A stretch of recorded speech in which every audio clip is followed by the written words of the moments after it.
Alarm bells are ringing in the US following the assassination of activist Charlie Kirk.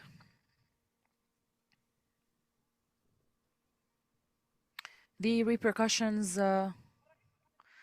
basically, the President Donald Trump has announced that the suspect for the assassination of Charlie Kirk has been assassinated. The FBI had announced a reward of $100,000 for anyone with information that would lead to the arrest of the perpetrator. Why is it the identification of the suspect has taken so much to happen, and why political violence in the US continues to happen? We're going to be discussing these topics today. So Charlie Kirk is a Republican right-wing activist. He's 31 years old. He was born in Illinois. He is the founder of Turning Point USA, which basically mobilizes students and the youth across universities. He is considered one of the most prominent media and political figures for Republican youth. He is close to Trump, and he is accused of contributing to pushing the Republican Party towards more right-wing trends. He promotes conspiracy theories regarding the falsification of the 2020 elections. And he calls for the USA to remain a Christian country and rejects secularism. He is against abortion, against the rights of transgenders, as well as or basically same-sex marriage. He opposes illegal migration as well. Joining us from Austin, Texas, journalist Justin Robert Young. Mr. Justin, do you have any information or more information regarding the suspect that has been arrested? What were the motives? Right now, news is just breaking that Tyler Robinson, 22 years old of Utah, has been arrested. He was turned in by his own father in the southern part of the state. That is 230 some odd miles from where this shooting happened, which means that if he had not confessed, this would have been a much wider and larger manhunt to find the killer. He is the son of a local sheriff, and his mother provided disabled services to people in Utah. However, as of now, we do not have any more of a knowledge of a motive other than he obviously wanted to see Charlie Kirk dead, and he succeeded.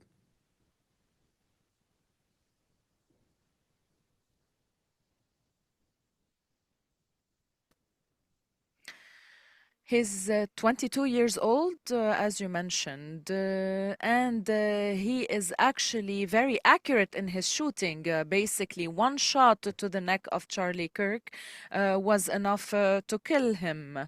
Do you think this means that he had been highly trained on the use of or on the use of weapons or shooting in general? I would imagine that he probably was more familiar with guns as a youth in Utah with a father in law enforcement than the average American, or especially an average American that grew up in a city that does not usually have access to guns at the same level. Utah can be a pretty rural state. Like Texas, where I am right now, you have a lot of youth that just grow up understanding how to use guns.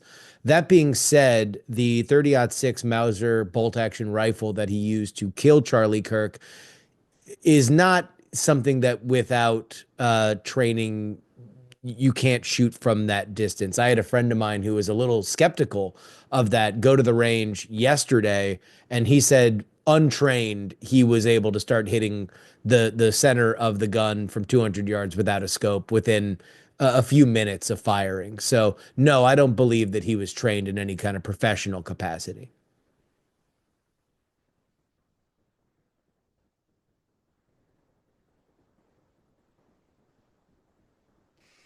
So you think that he carried out this attack alone?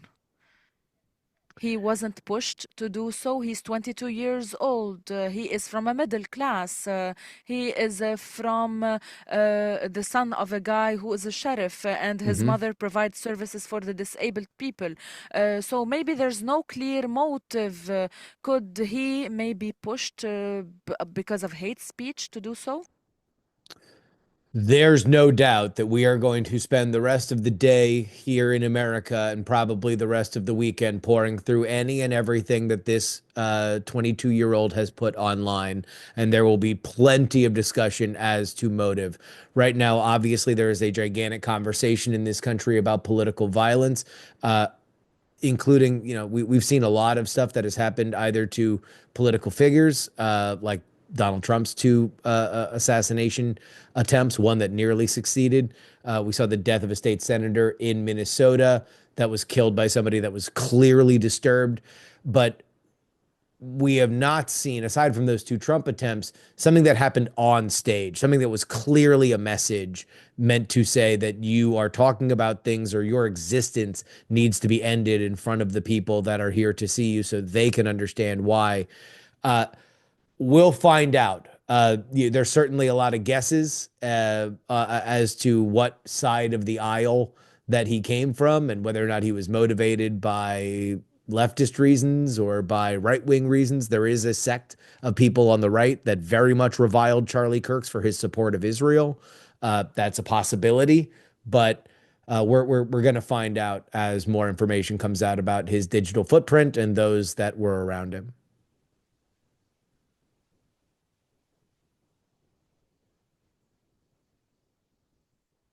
Thank you, Mr. Justin Robert Young, joining us from Austin, Texas, for joining us.